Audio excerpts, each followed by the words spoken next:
Arestado ang isang magnanakaw ng motorsiklo at 2 kasabwat nito sa Maynila. Natunton ang kawatan sa tulong ng CCTV. Narito ang report ni Athena Imperial. Huli sa CCTV camera ang pagnanakaw ng motor ng lalaking ito noong Lunes ng madaling araw sa San Andres, Maynila.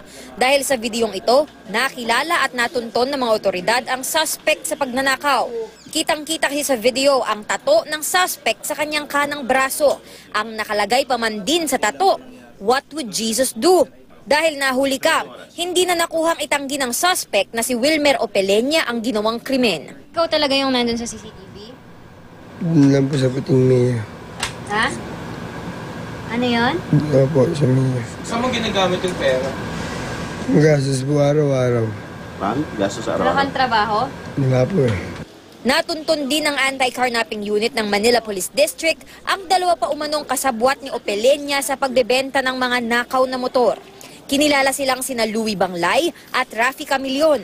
Pag nakuha na nung taga-nakaw nila ng motor, yung subject nila, yung motor nilang kukuhanin, ipapasa sa first party, tapos second party, and then yung third party ang nagbebenta.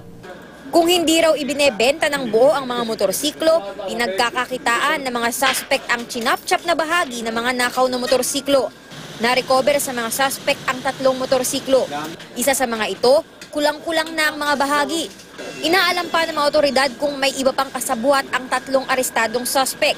Lumalabas kasi na ang grupo rin ni Opelenya ang nasa likod ng nakawan ng motorsiklo sa Quirino Avenue.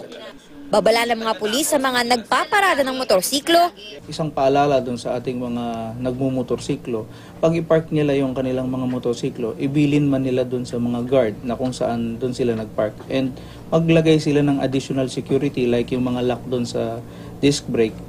Ito ang unang balita mula sa Maynila. Athena Imperial, reporting.